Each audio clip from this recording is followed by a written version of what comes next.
The Atlanta Falcons fall to the Tennessee Titans in preseason week 2, 23-20. Initial reaction time from your host, your new fearless leader here through the 2025 season, Mr. Trace Moustakas. Welcome into Falcons Today by Chat Sports. Again, call me Moose, and let's talk about it because there was a lot of ugly in this game. There's no doubt about it, especially coming from the Atlanta Falcons offense in the first half. So we're going to recap everything that we saw from an offensive perspective as well as a defensive perspective because there was a lot to take away from both. Some good, some bad, everywhere in between. But if you haven't done so already, do me a huge favor. This is why you hit that sub button. We're going to give you instant thoughts and analysis surrounding every single game that the Atlanta Falcons play, whether that's preseason or regular season starting week 1 against the Tampa Bay Buccaneers. We are a growing family here, so hit that subscribe button right away. Here we go. Let's start with the bad. Easton Stick. He wasn't good. Not at all. There was a lot of really ugly plays made from him tonight. First of all, he did not look comfortable in the pocket whatsoever. From what we saw last game against the Detroit Lions, he was excellent. He had a lot of great plays, especially in the 2-minute offense. And if it wasn't for a touchdown pass to Chris Blair tonight, Easton Stick would have been abysmal. A pick six, double pumped, took way too long to make decisive throws. He just looked like he didn't trust his arm. But again, that's what you get from a third-string quarterback, right? We're not seeing Michael Penix Jr. out there. We're not seeing Kirk Cousins. Hell, even when Emory Jones got in before he went out for concussion protocol, he even looked more decisive. But it is, again, just the preseason, like I said, so there's not anything to be too concerned about. But Easton Stick definitely did not have a good game. In fact, he and the offense in the first half were the main reason the Falcons probably got this L tonight. Let's move on to some other players on the offense. One player that really stood out to me in a positive way was Nathan Carter. This dude is a stud. In fact, I do believe that he has locked himself in, at least right now, to that RB3 position. You can't tell me he hasn't. He's been a dog. 9 rushes, 63 yards, and what can only be described as a Le'Veon Bell-style run where he waded through the A-gap, found his patience, hit his hole, no diddy, flew through, and scored a touchdown. It was excellent. It looked like a veteran-style Pro Bowl-level play. Granted, he's going up against backups, but Nathan Carter definitely showed out tonight. Absolutely fantastic evening from him, and I'm looking to see more from him as the weeks come on. Some other players to keep in mind that had also pretty decent performances, one being Dylan Drummond, who has been the standout player for all of the Atlanta Falcons wide receivers. He had 4 receptions tonight for 22 yards, so a little bit more quiet, but that means he is now at 12 receptions for almost, I believe it's 85 yards if I'm doing my math correct. He also had a rush for about 12 yards as well in a jet sweep. He is making a case to find himself a spot on this 53-man roster. He and Chris Blair, who caught a touchdown pass tonight on a really beautiful seam route where he just beat his corner off the line of scrimmage, and it was an unbelievable route. High-stepped it into the end zone. He went untouched.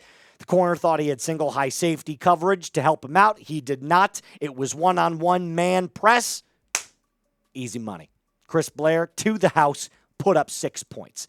Now, we're going to talk about the defense here in just a second, because the offense, for the most part, outside of the guys that I just mentioned had good nights, was kind of bad. I'm not concerned about it.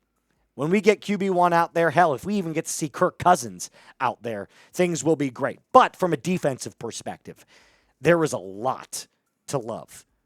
Some excellent performances from a few select players. And my overarching takeaway from the first 2 preseason games will leave Falcons fans feeling a lot better than they have about defense in a long time.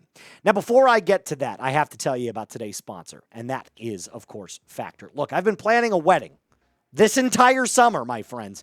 It has been really, really chaotic some days. But sometimes When I only have a couple minutes, I like to pop a Factor meal in because it helps me eat smarter with tasty, chef-prepared meals that are dietitian approved and delivered right to my door. And now, there's more than 65 weekly meals to choose from, made for how I live and what I like to eat. I've got even more ways to fit in a real meal whenever and wherever the day takes me. More variety, more meals. Choose from a wider selection of weekly meal options, including premium seafood choices like salmon and shrimp at no extra cost. And I personally love these Factor meals because they taste great too. And I know you are as well. There's a reason that 97% of customers say that Factor helped them live a healthier life. You can feel the difference no matter what your routine is. Eat smart at factormeals.com/FalconsChat50 off and use code FalconsChat50 off to get 50% off plus free shipping on your first box. That's code FalconsChat50 off at factormeals.com for 50% off plus free shipping. Get delicious, ready-to-eat meals delivered with Factor today. So if you look at the box score, what the Titans offense put up, even with Cam Ward starting, and he did start the game, I thought the Falcons shut him down early and often. There was one sneaky play where he rolled out on a play action, got flushed outside of the pocket, threw on the run to Elik Ayomanor, and it was a really nice throw and catch. Outside of that, the Falcons defense shut him down in all aspects. Defensive line looked good. Middle of the field and the linebackers looked good. The secondary looked good. So Cam Ward being the number one overall pick, he's got a lot to work on. Either that or the Falcons defense just got a whole lot scarier. But let's talk about the Falcons defense from a schematics perspective. Throughout the first two preseason games, I've been really impressed. There might not have been a ton of sacks in tonight's game, but the front five, make no mistake about it, is getting pressure on the quarterback. And that's forcing errant throws. One player specifically, James Pearce Jr., who had 4 tackles tonight and also almost notched his first sack. He was a split second away from hitting it, but I'll even argue this. It was a better play because he forced a throw off the back foot from Brandon Allen, who threw a pick to Natrone Brooks, and it just made that much sweeter. So, a lot of good things to take away. One player specifically that I want to highlight who was all over the field, and that was Caleb Johnson, who ended the night with 7 total tackles, but was over the middle of the field quite consistently. Lamar Jackson had a couple of up and down moments, some busted coverage, especially in the 2-minute drill after the first half, or during the first half of the game. It was right at the very end where Brandon Allen threw a touchdown pass to Gunnar Helm on double coverage. It was just a great pass, great coverage there by Ronnie Harrison Jr. But middle of the route, Gunnar Helm just adjusts his body, comes down with the catch. He had a great game as well.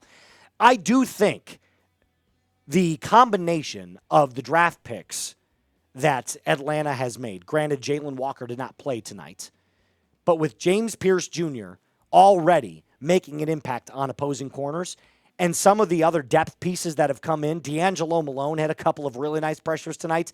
I have a feeling that you're going to see a lot better of a schematic perspective and a lot better pass rush than you have in years past. I'm very excited and very pleased at what I have seen so far from this Falcons defense. A couple of players that definitely need to clean some things up. Natrone Brooks being one of them. Granted, he had a pick tonight, had a couple of busted coverages. Lamar Jackson had a couple of plays where it was like, ooh, that's not great. But I'll tell you what, Dee Alford played awesome tonight. He had a couple of really good sticky coverage plays where he never lost that inside leverage. Clearly watched film from the game before against the Lions. That was great stuff.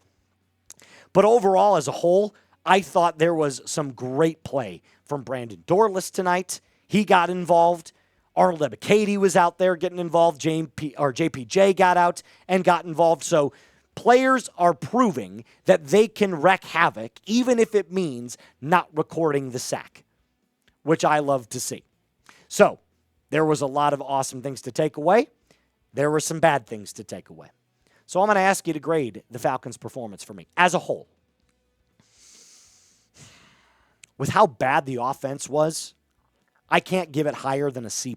That's what I'm going to say.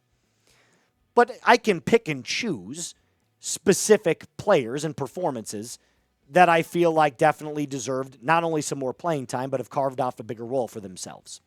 So let me know in the comment section down below. A, B, C, D, or F. That is going to do it for us on today's episode. We're going to give you some more thoughts and takeaways on this preseason game, as well as some more Falcons news and rumors throughout the week. I am your new host, Trace Moustakas. Please call me Moose. Like the video if you haven't, subscribe to the channel if you haven't, and as always, rise up and be cool.